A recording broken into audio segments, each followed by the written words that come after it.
Coast Guard officers patrolling the streets of Belize City. According to Minister Karim Musa, they need the additional manpower. Certain changes will be observed over the course of this week and weeks to come as it relates to police's operational efforts. They are all in line with the 2025-2029 strategic plan to modernize and reform and refocus the practices of the police department in its effort to give citizens what they do deserve, which is a feeling of safety and security. So certainly you guys will be observing changes which are not solely limited to operational changes, but we've also been investing in technology because truthfully those are what have in the past, some of the past arrests that we've made in terms of the shooting in by Horizon, as well as the shooting on by Old Belize, which resulted in the death of Mr. Barrow, is police's use of those technological resources that we have.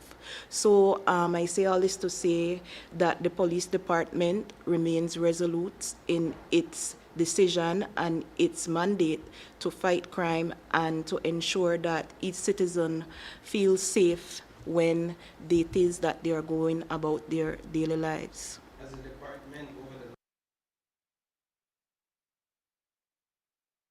It is absolutely critical that adjustments were made. The GI3, like you mentioned, will be placed in the Martins area. The SPU will be in charge of other parts of the city.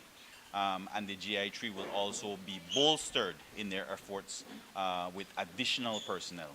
The last two shooting incidents, one on the Northern Highway in front of Reimers, I believe a switch was used. And then when you look at the one at Majestic Alley, a .223 rifle was used, and not just used in inflicting fatal injuries to one individual, harming a 2-year-old, and thereafter firing upon a police officer. We have to understand the critical nature of crime and violence in this country right now, and why we need to reinsert the security forces, in addition to police, to bolster our efforts in these areas. It is not intended, Jules, to be a permanent feature, to have the BDF and the military in these areas. It is a temporary measure. I'm sure the Minister of Defense and Border Security will say, I will never permanently provide the services of our Coast Guard and BDF within these areas, but at the same time we are grateful for the additional manpower that they're going to be providing for us in terms of security, like I said, because there is a tension. We cannot lose sight of that fact, that there is a growing tension in these communities, and we do need greater policing and security force efforts. We will be taking our first break for the evening and be back with more news, so stay tuned.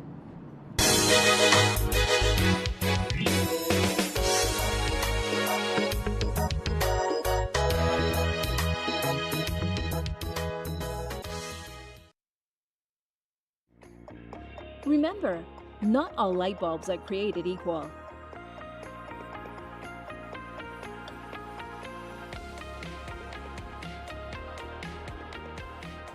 Our lighting department offers a wide assortment of light fixtures and accessories to suit your style.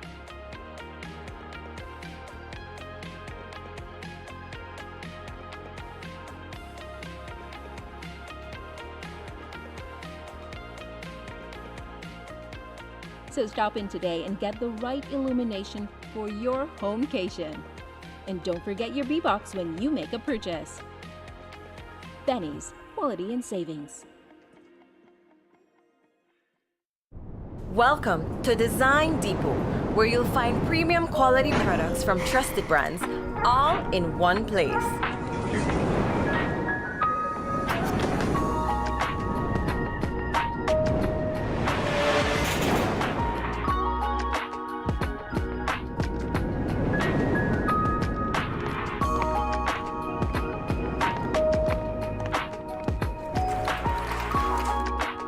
Got this gorgeous GE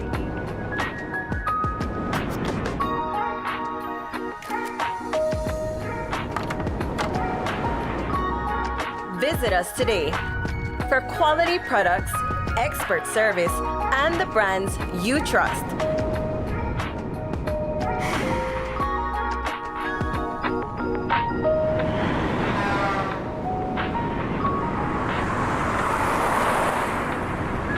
Design Depot, all in one place.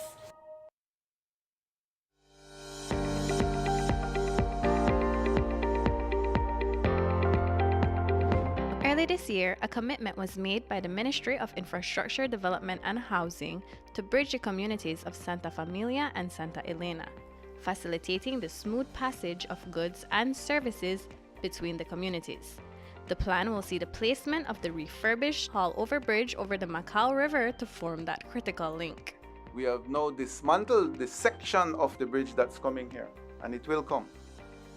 The months of October, November, when we have a lot of rain, it's almost impossible to get here.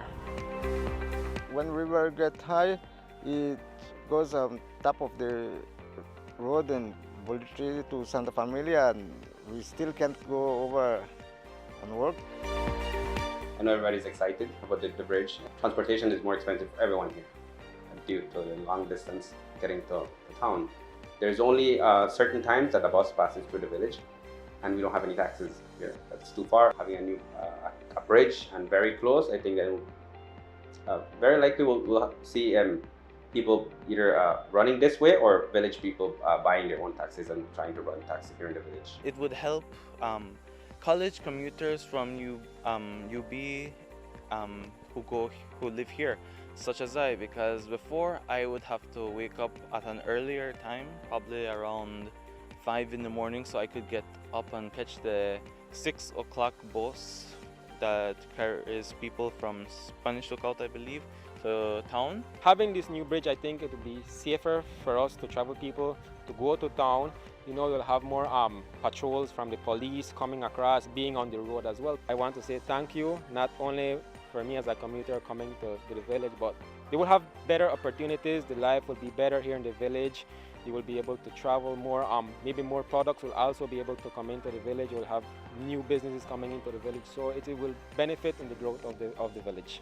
I'd always said, you know, at least if they would pave the roads, and that would be enough for us. And this bridge is just bonus, but it will really make life better here in the village. MIDH has not failed you. It will not fail you, and we will continue to work as hard as we can.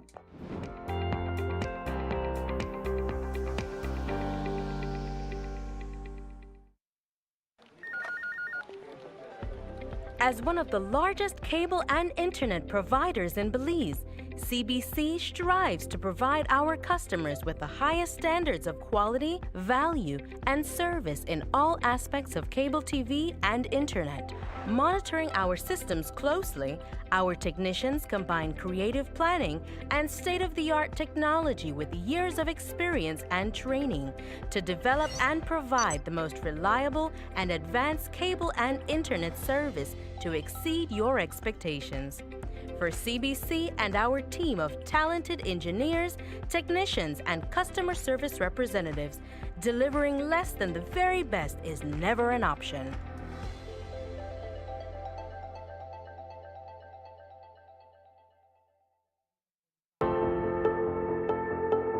This 2025 Atlantic hurricane season, your Belize City Council has taken early and decisive action to help mitigate the impacts of flooding. While our works and sanitation teams have long been preparing, this year we expanded our efforts through the CIMO Flood Mitigation Cleanup Campaign, allowing us to simultaneously target 6 flood-prone zones with enhanced coordination and additional manpower. This effort included clearing drains, removing debris, flushing critical points with vacuum trucks, and raising awareness on both sanitation and disaster preparedness in the Freetown Road, Queen Street, Dean Street, King Street, Berkeley Street, and Pound Yard areas. Most of Belize City lies at or below sea level, which means that flooding is not always avoidable. But with the right planning and participation, its impact can be reduced. While our efforts have prioritized these high-risk zones, we want to reassure residents that drainage works are also being carried out across other parts of the city as part of our ongoing maintenance plan. We understand the risks that come with every hurricane season. That's why we've taken a proactive approach, investing in real underground work to keep our residents safe. This is more than a seasonal response. It's part of our broader flood mitigation and disaster readiness strategy. Because building a safe, resilient city is a year-round commitment. Our approach is targeted. We have mapped high-risk areas and are clearing them systematically. This isn't just storm prep, it's essential city maintenance. We've seen the damage that flooding can cause. We've seen that preparation matters. When both residents and council do their part, we make Belize City better prepared for whatever the season brings. Beyond infrastructure, this is a call to civic responsibility. We're encouraging residents to work with us. I know that the rainy season is about to come, and whenever it rains, this whole area, the water stop and stay here because the drain clog, and all the water need is a little part for it to run to find a way out. So I realize the people are not take care right. I try to at least find a way for the water run out because it affect me tremendously. Help keep drains clear, dispose of waste properly, and stay alert as we navigate the 2025 Atlantic hurricane season together.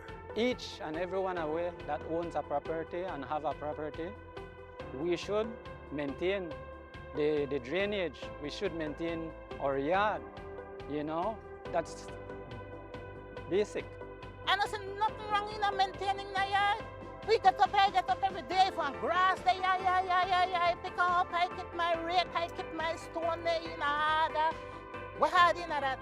Mitigation starts at home. Every household should be ready. Know where your nearest shelter is. Help to keep the drains around your property clear. Prepare an emergency kit and make sure your family knows what to do. These simple steps can help reduce the risk during any weather events this season. Remember, stay current with information being shared by our CMO unit, NEMO, and the Belize Meteorological Service. Your Belize City Council, always about the people. Looking to build or renovate? Find the inspiration you need in our showroom. First stop, the kitchen. Explore big name appliances, all built to make life easier. From there, let the lights guide you. But what about the finer details? We've got you covered. And to bring it all together, we've got tiles for every surface. All available online. Builders Hardware, your home improvement warehouse.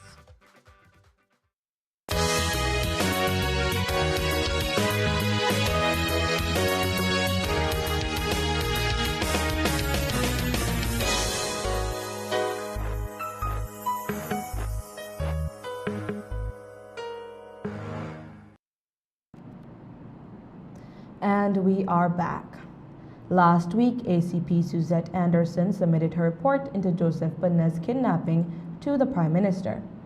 Bunna was abducted from in front of the Orange Walk police station last month, allegedly by police officers. Despite being the minister responsible for police, the Honorable Karim Musa stated that he has not seen the report, but instead, the report was read out by the Prime Minister to the cabinet. Musa recalled what was stated in the report. The Prime Minister has the report and he went over it with us in cabinet, but I haven't seen it. So you're treated like you're infantilized. You're a No. lawyer, sir. You can't see the report for yourself. The PM has to read it to you. No, well, it was to the entire cabinet, Jules. As you know, ACP Anderson provided the report to the Prime Minister. I know you feel sorry for me. The report had, I believe, 10 witnesses that have been interviewed. It had references made to the identification by your good self and Budna. It had reference made to 2 surveillance footages, so we do know that they do exist. And then, of course, the conclusion after interviewing all these witnesses in terms of the next step forward, which is the appointment of an independent investigator as requested by yourself and many other Belizeans. So reference to 2 surveillance video footage. Have you seen them yet? I have not seen them yet, Jules. I don't know what, so when try to get involved, you have a problem. And when I don't get involved and try not to prejudice an investigation, you have a problem with that too. You need to give me better directives, because I'm just saying that as the minister, whose responsibility my understanding, Jules, and it is in the right place, that after the independent investigation is done and it is forwarded to the DPP, that we will see that video footage. All of us will get access to that video footage. One of the recommendations made by ACP Anderson, which was approved by the cabinet, was for an independent investigation into Budna's abduction. As it currently stands, the police department is the only entity in Belize that can investigate matters. Musa says that the Attorney General will make recommendations to the government on how Belize can install an independent body. It's something that we all want to see. Let us start there. An independent investigation. We have all called for it. The law currently provides for the police department. They're the only entity that can investigate. And when I was in Argentina about a month ago, that was actually one of the discussion points among CARICOM members. Let us form a CARICOM investigative team made up of CARICOM police officers that we can all draw from whenever it is there is a call for an independent investigation. And so it would be CARICOM police officers that would come to Belize and investigate. That doesn't currently exist. That is something in its infancy, in the discussion phase. In terms of appointing an investigator, we do have the ability, as you saw in the El Merna case, to appoint an independent prosecutor, because then the DPP would issue her writ to allow the independent prosecutor to take over. But in terms of an investigation, I heard, I think Dickie Bradley recommended that a retired judge, criminal judge with all the experience, they would be ideal. Whoever that retired judge is, of course, that they're still able to carry out such an investigation, to be appointed to something like this, that is something I would support.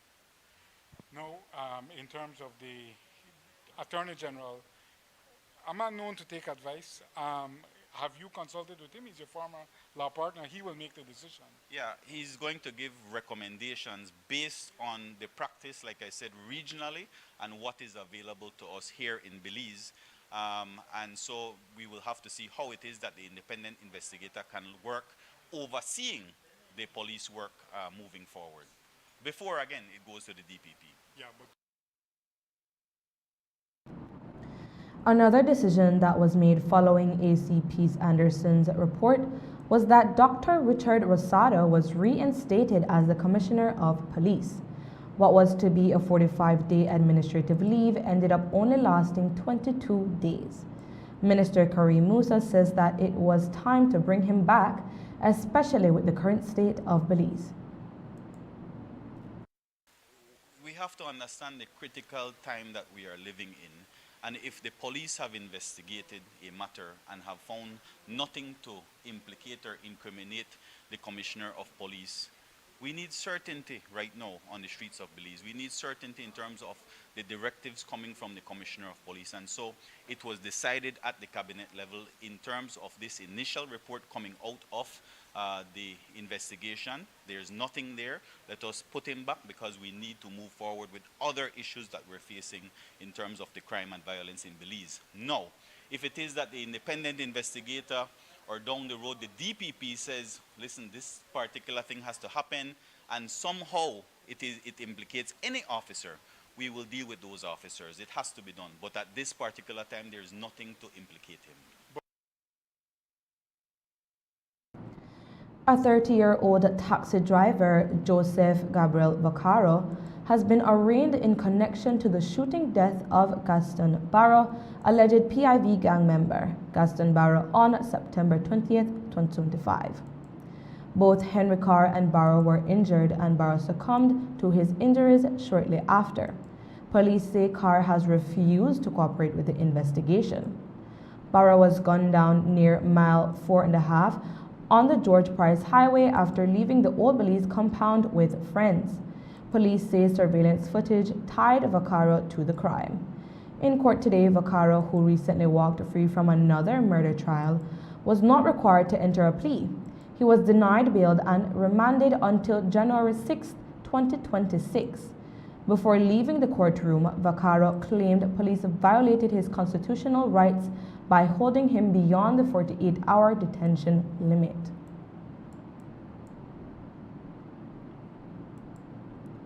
A St. Martin de Porres resident has pleaded guilty to possession of controlled drugs with intent to supply. According to reports, 28-year-old Jamal Samuels was stopped during a routine check which led to police discovering 2 grams of cocaine packaged in 6 Ziploc bags. Samuels appeared unrepresented before the court where he was fined $10,000, the minimum for drug trafficking. Due to his cooperation and clean record, this was reduced to $6,670, which he must pay by October 6, 2026, or face 3 years imprisonment. On Sunday, October 5th, the United Democratic Party held a caretaker convention in Belmopan. The convention was held at the UB Gymnasium in Belmopan and saw 1,001 voters show up to elect Belmopan's newest UDP caretaker. The race was between former Belmopan Mayor Khalid Belail and former Belmopan City Councilor Louise Willis. After the polls closed and the votes were counted, UDP Chairman Alberto August announced that Khalid Belail was victorious, receiving 723 of the 1,001 voters. A total of 1,001 persons came out to cast their votes today. Of that 1,001 persons, we had Mrs. Louise Willis with 250. We had Khalid Belail with 700.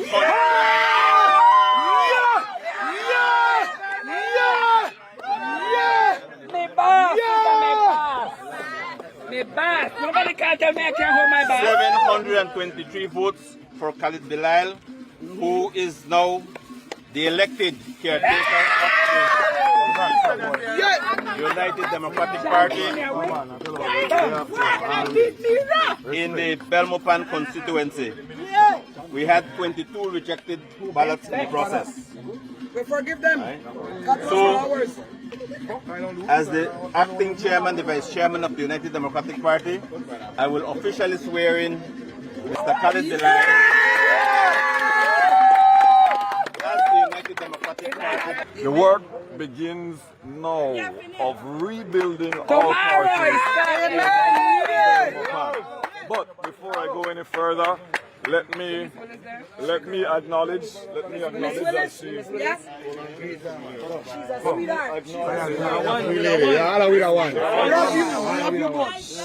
the other candidate who offered herself to serve in this post. I have nothing but love for Miss Louise Willis. She is one of the sweetest people you are ever going to meet. I appreciate the campaign that she ran, and so I look forward to sitting, talking with her and figuring out how we now move our great UDP forward in Belmopan. We will be taking our last break for the evening and be back with more news. Stay tuned.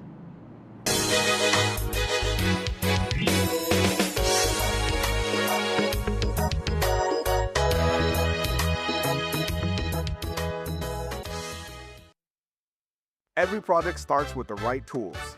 At Builders Hardware, we got everything to get the job moving.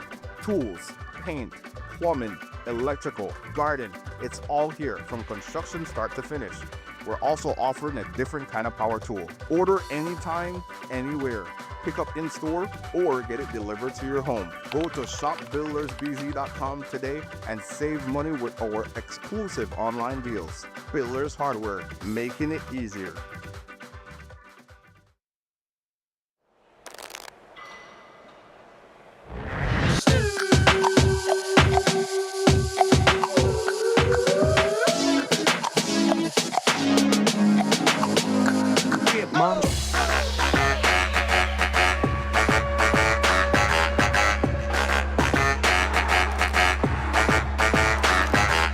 drop it like it's hot.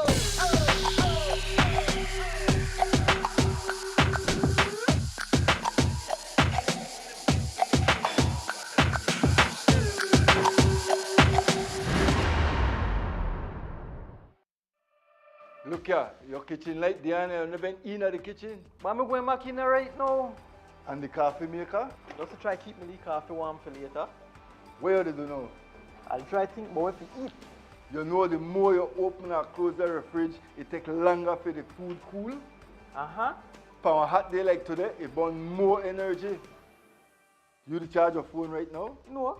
Plug it out then. You really only wash 2 Lee socks and 1 Lee shirt? You don't know what small load burn the same amount of electricity as large loads? But this is my favorite shirt. You have to be more energy efficient. Use large loads. This AC they blow hard. You know, if you keep the temperature at 25 degrees Celsius or higher, you burn less energy and you also keep the place cool.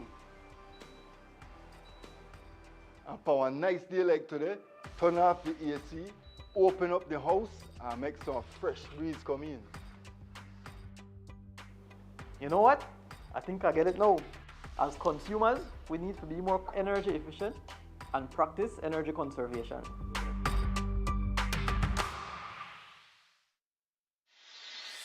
From power tools to plumbing supplies, paints to light fixtures, at Benny's Kayo, we've got it all. Our extensive range of construction and household products ensures that you'll find exactly what you need, whether you're a seasoned contractor or a weekend do-it-yourselfer. Visit us at Mile 43 George Price Highway, Cotton Tree Village, just outside Belmopan, and discover the convenience, quality, and affordability that set us apart. Your next project starts here. Benny's, quality and savings.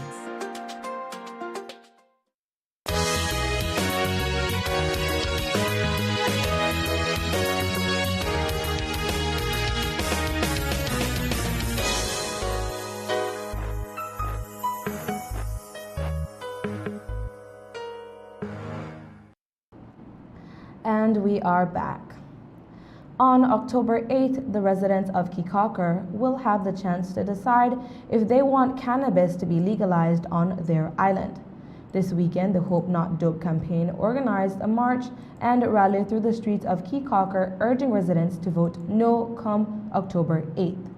PlusTv's LJ Wade was there and filed the following report. Musa? What is wrong with Musa? Crazy if we try legalize weed at Kikaker. On Saturday, the residents of Kikaker marched through the streets of their village, declaring that come October 8th, they will be voting no in the upcoming marijuana referendum. The parade saw participation from around 200 residents of the island, all dressed in white, with placards expressing why they don't want cannabis to be legalized in their village. According to the residents, the only correct vote is a no vote come referendum day. You know, it's very important. How are you going to vote? No! How are we going to vote? I decided to join the rally to show my full support and say no to marijuana, that we want to keep our island healthy as it is, and that we have a better future for our children as we have here, no to marijuana. We want our community to always be free of drugs for a better future for our children. If we had a healthy environment while we were going, we cannot be mean and not offering our children a better environment. So vote no October 8th. I believe in God that hopefully we're gonna conquer. So we're gonna say no. I hope all the people go out and vote no, okay? We will vote no. And yeah, we just want localize we know in this campaign. Well, I decided to join today just because I feel like this time me to do my part already to show that I not really supported the go legal. The reason why I say no, because end of the day, know that because watch planet now, why they only do it for Kikaker, what about San Pedro, why they never do it countrywide, right? And end of the day we have the little one where they grow up too. We don't want them get in and mix so we deal it too. End of the day, that's we will benefit off it. right? That the government are benefit off it, right? So end of the day, they want where they sell it and thing, they not make nothing off it. So why I say no? Well, I was saying no, boss, by the end of the day, you got the young people there, and then you want to show the right example, just like how you did. Everybody, no, no, no, no, no, no. Following the march through the streets of Keykauker, a rally was held at Central Park where guest speakers and pastors prayed over the island. On October 8th, the residents of Keykauker will have to answer one question. Should the government of Belize pass legislation to create a regulated and taxable legal cannabis industry on the island? That question will be answered in the days to come. Reporting for Plus News, LJ Wade. Medicare Plus Pharmacy hosted a Feet First Lunch and Learn session to empower pedicurists in the fight against diabetes, preventative care, and diabetic foot care. The hour-long session took place earlier today and saw 10 participants engaging in detailed conversations focused on recognizing early warning signs of diabetes and integrating preventative foot health practices and diabetic foot care. Although many people think of foot care as cosmetic, for persons living with diabetes, proper foot care can be a lifesaver. We spoke to Jolene Pornananda, a pharmacist and owner of Medicare Plus Pharmacy, who spoke more about the benefits of this session. Feet First Belize is a program that focuses on bridging the gap between diabetic foot care and diabetics, and ensuring that the persons that would be at the pharmacy or at a once a month, they're getting the attention they need. No, they don't have to necessarily go to a physician. It could be a simple conversation at the pedicure spa, talking about what's going on. I notice your feet are getting swollen. I notice that there's some discoloration. You have any numbness, tingling. It's a simple conversation, but it could really make a big difference. The Feet First program is focusing on educating pedicurists in the Belpan area to recognize changes that might start to occur in persons that are diabetic. Perhaps they have been a person living with diabetes for 10, 20 years. Maybe it's not being managed properly. That is when you might notice different changes in the nerves of the feet. And because of that, it could lead to numbness. And if they have not been experiencing, if they have numbness, they might not realize that there might be a scratch or a sore that's developing that has been infected or is getting infected. And your pedicurist is the right person who's there monthly. If you go often, you can see them and you can, discuss what's the changes. Is it numbness? Is it tingling? Do they have any kind of swelling occurring or discoloration in the toes or the toenails? So those are some of the signs. The goal is to empower pedicurists to discuss diabetes and diabetic foot care with clients, recognizing the early signs, encourage timely referrals to their pharmacist or to their doctor, and to help encourage the integration of preventative foot care at home or in their practice as pedicurists.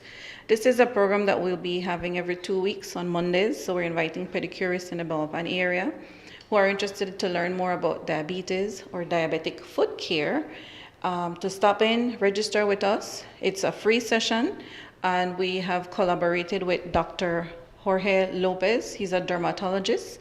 He does consultations at St. Luke's Medical Center, and we are literally doing a lunch and learn. So it's a quick 1-hour session to come in to learn more, to see some of the pictures so that they could start recognizing the signs and having that conversation with their clients. Today we had 10 of them, and these were volunteers. They just, they're interested in learning more about diabetes to help probably their clients, or maybe a few of them said that they've had loved ones that are diabetic, so they can now look out and help them. Our good news for today is taken from 2 Thessalonians chapter 1, verses 11 to 12.